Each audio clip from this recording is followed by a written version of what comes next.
Hello guys, entertain by mister নয়নে আপনাদেরকে স্বাগতম। আজকে আমি দেখাবো রোলিং মিলে কীভাবে কাজ করে ইঞ্জিনিয়াররা। প্রথমে পাওয়ার দিয়ে নিলাম, সেটা পিসির জন্য। এবার পিসিকে অন করলাম। পিসিকে অন করার পর এখন পিএলসিটা অন করে নিলাম। পিএলসিটা বন্ধ ছিল। মনিটরে পাওয়ার দিয়ে নিলাম। মনিটর স্ক্রিনে আলো আসতেছে। তো এই সময়ের মধ্যে আমি এখন অয়েল পাম্পগুলো চালু করব, কারণ আমাদের এই অয়েল পাম্পগুলো খুবই গুরুত্বপূর্ণ। অয়েল পাম্প আমাদের মোটরের সাথে মেকানিক্যাল রোল শেয়ারিং থাকে এবং গিয়ার বক্স থাকে। তো এই গিয়ার বক্স যদি জাম থাকে বা বিয়ারিংগুলো জাম থাকে, তাহলে আমাদের মোটরের উপর অনেক লোড পড়বে, তো মোটরের ক্ষতি হতে পারে। তো সেই জন্য আমি অয়েল পাম্পগুলো চালু করে নিলাম, ইনশিওর হয়ে নিলাম। ও এরপর মনিটরে রিফ্রেশ দিয়ে আমাদের যে প্রোগ্রামিং সফটওয়্যার, তো সেটাকে আমি অন করব, সেটাকে ওপেন করে নিচ্ছি।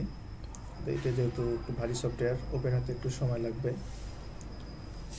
এই জন্য আমি আশপাশটা মনিটরিং করতেছি, আমাদের মোটরের পাশে মেকানিক্যালরা কোনো কাজ করতেছে কিনা। তো আমাদের যে সফটওয়্যার সেটা এসে গেছে।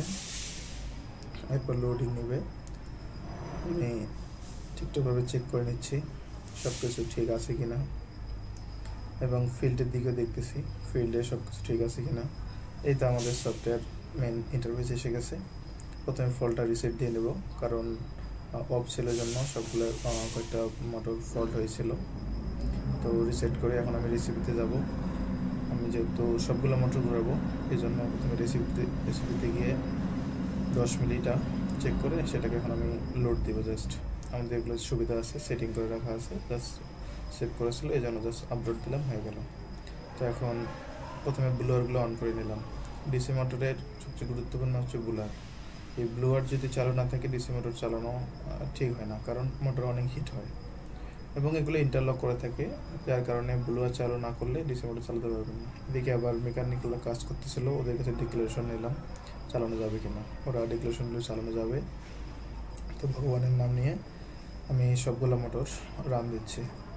অ্যাকচুয়ালি আমাদের মিল কয়েকদিন থেকে বন্ধ ছিল, তো আগামীকাল চলতে পারে, যার জন্য আমি আজকে চেক করে নিচ্ছি। ইঞ্জিনিয়ার বললো চেক করে নেন, এই জন্য আমি মোটরগুলো চেক করে নিচ্ছি, দেখি সবগুলো মোটর চলে কিনা, কোনো সমস্যা আছে কিনা।